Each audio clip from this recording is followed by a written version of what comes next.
Les drones fantômes tracés en 2025 ne sont pas nés bien sûr en 2025, mais c'est cette année-là que nous avons commencé à les traquer avec les bons outils. Silencieux, insaisissables, ils apparaissent là où le regard humain peine à comprendre. Les drones fantômes ne sont ni identifiés, ni traçables et ne correspondent à aucun modèle civil ou militaire connu. On peut dire que tout drone fantôme est un ovni, mais tous les ovnis ne sont pas forcément des drones fantômes. Un ovni par définition est un objet volant non identifié. Cela inclut toute manifestation aérienne inexplicable, quelle que soit sa forme, sa taille ou sa nature.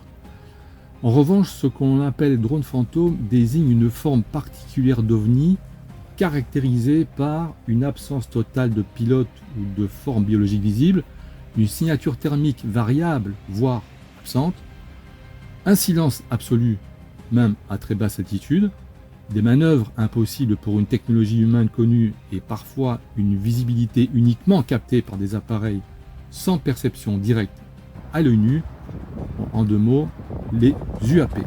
Alors un petit comparatif entre les drones fantômes et les ovnis classiques. Alors les drones fantômes sont de petite taille, très souvent. Les comportements sont autonomes, ne montrent aucune entité à bord, bien souvent.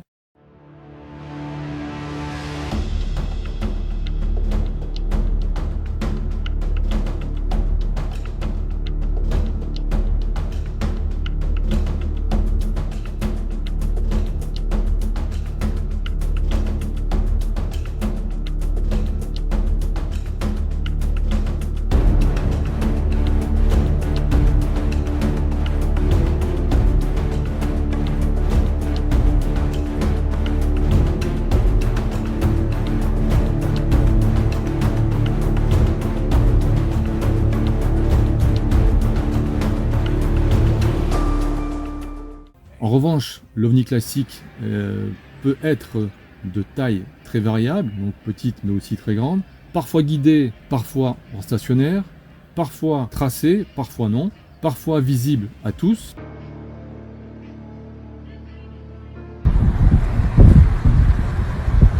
Bro, like what? It's coming this way now. It's coming this way now. Et certains cas évoquent des occupants, comme le cas de Kimburgaz en Turquie en 2008. Le drone fantôme est donc une sous-catégorie d'ovnis qui semble technologique mais non humaine, ou du moins dépourvu de présence biologique à bord. Ces drones pourraient être des sondes autonomes, des agents d'observation automatisés ou même les reliques d'un ancien système encore actif opérant sans contact avec notre monde visible. Alors voici les principales pistes évoquées dans les cercles ufologiques, militaires ou exploratoires. Des prototypes de drones furtifs militaires utilisant des systèmes de camouflage optique. Certains comportements observés dépassent nos technologies connues. Disparition instantanée, silence total, absence d'émissions thermiques.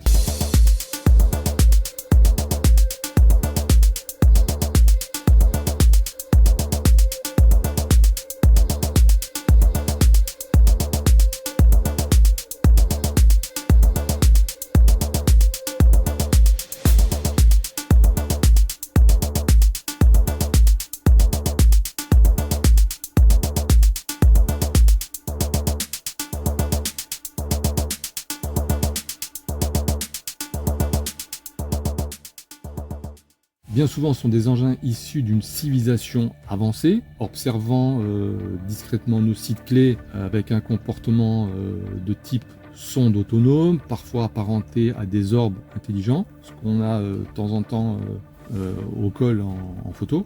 L'hypothèse renforcée par leur fréquence autour des zones de pouvoir énergétique ou de structures anciennes, comme celle des bâtisseurs de l'Ancien Monde, avec bien souvent sur les sites antiques comme en Égypte ou même ailleurs. Aucune trace thermique, aucun bruit, mais une forme détectée puis disparue complètement, c'est-à-dire présence factuelle mais invisible. Il y a également les cas du New Jersey, donc drone détecté par caméra thermique stationnée au-dessus des sites sensibles. Aucun transpondeur, pas de chaleur identifiable.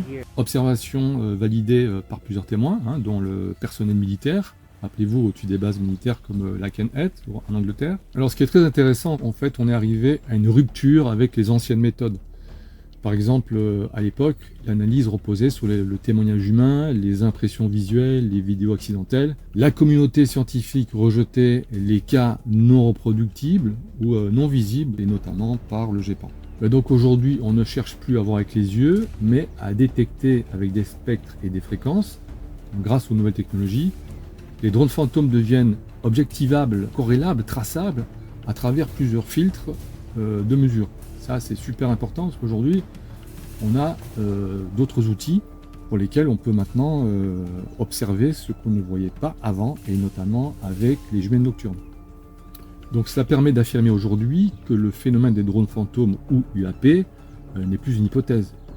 Voilà, il devient un cas mesurable en fonction du contexte. Les objets ne répondent à aucune logique humaine connue, absence de chaleur, comportement autonome et surtout le silence total, ça a été rapporté par beaucoup de témoins. Leur présence est récurrente près de sites anciens, donc on l'évoquait tout à l'heure avec les pyramides, en lien avec des perturbations électromagnétiques ou vibratoires, bien entendu. Donc 2025 marque vraiment un tournant parce que l'invisible devient enfin traçable.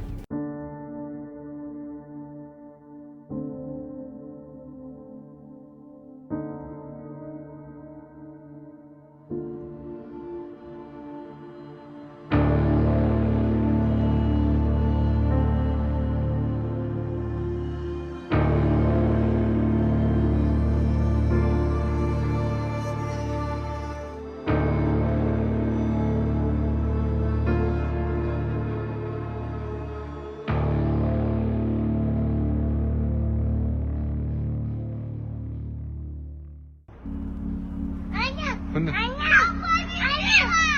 Sağ aspanda. Это что? Anne.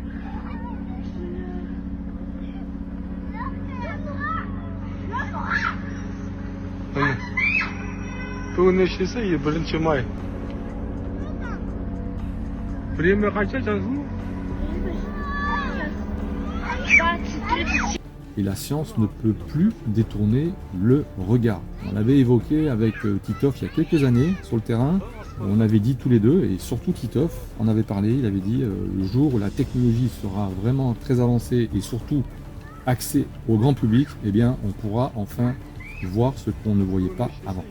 Ces drones ou ovnis ou UAP, bref, ne seraient peut-être pas des visiteurs, mais des gardiens d'un ancien système planétaire abandonné ou laissés en veille. Leurs apparitions dans des zones clés pourraient être des réactions à des perturbations, comme les sons, présence humaine ou encore activation magnétique. Mais la plupart de ces objets observés présentent aussi des comportements incompatibles avec la vie biologique telle que nous la connaissons. Des manœuvres aussi impossibles à reproduire pour un humain, et c'est pour ça qu'on avait aussi évoqué à l'époque avec Titov que beaucoup de ces engins, et la plupart en fait, seraient sans pilote. Exactement comme on le fait avec l'envoi des rovers sur Mars. Voilà, on envoie des engins avant qu'on y aille physiquement. Donc c'est, je pense, exactement le même cas de figure. Et beaucoup plus encore, puisque vu l'avancée technologique, je pense que l'IA est beaucoup plus performante.